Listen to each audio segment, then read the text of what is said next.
అంతర్జాతీయ వేదికపై భారత్ తన ముద్రను మరోసారి బలంగా చాటుతోంది. ప్రపంచ దేశాలన్నీ ఆసక్తిగా గమనిస్తున్న భారత ప్రధానమంత్రి నరేంద్ర మోదీ రష్యా పర్యటనకు సర్వం సిద్ధమైంది. ఈ తరుణంలో రష్యా విదేశాంగ మంత్రి సెర్గీ లవ్రోవ్ చేసిన వ్యాఖ్యలు ఇప్పుడు హాట్ టాపిక్ అయ్యాయి. మేము మోదీకి స్వాగతం పలికేందుకు సిద్ధంగా ఉన్నాం, ఆయన రాక కోసం ఎదురు చూస్తున్నామంటూ సెర్గీ లవ్రోవ్ ప్రకటించడం ఇరు దేశాల మధ్య ఉన్న అచంచలమైన స్నేహానికి నిదర్శనం.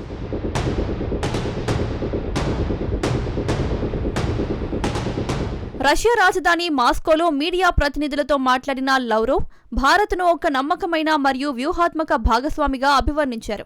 ప్రధాని మోదీ పర్యటన కేవలం ఒక అధికారిక భేటీ మాత్రమే కాదు, ఇది రెండు దేశాల మధ్య ఉన్న దశాబ్దాల నాటి అనుబంధాన్ని మరింత పటిష్టం చేసే ప్రక్రియ. పశ్చిమ దేశాల ఒత్తిడి ఉన్నప్పటికీ భారత్ తన స్వతంత్ర విదేశాంగ విధానాన్ని కొనసాగిస్తుండడంపై రష్యా తన కృతజ్ఞతను చాటుకుంది.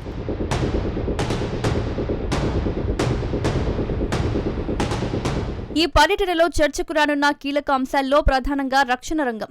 రష్యా నుండి అందుతున్న S-400 మిస్సైల్ సిస్టమ్స్ డెలివరీలో జాప్యం జరగకుండా చూడటం మరియు కొత్త రక్షణ ఒప్పందాలపై సంతకాలు చేసే అవకాశం ఉంది. రెండవది ఇంధన భద్రత. భారత్కు తక్కువ ధరకే ముడి చమురు సరఫరాను కొనసాగించడం మరియు రష్యాలోని ఆర్కిటిక్ ప్రాంతంలో చమురు క్షేత్రాల్లో భారత్ పెట్టుబడులపై చర్చలు జరుగుతాయి.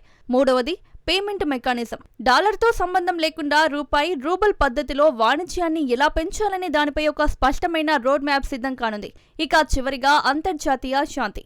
ఉక్రెయిన్ రష్యా యుద్ధం నేపథ్యంలో చర్చల ద్వారా సమస్యను పరిష్కరించుకోవాలని మోదీ ఇచ్చే సలహాకు రష్యా ఎంతవరకు సానుకూలంగా స్పందిస్తుందనేది ఆసక్తికరం.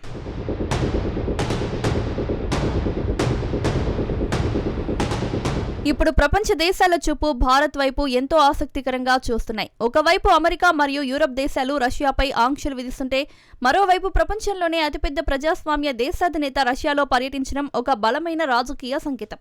ఇది భారత్ యొక్క స్ట్రాటజిక్ అటానమీని ప్రపంచానికి చాటి చెబుతుంది.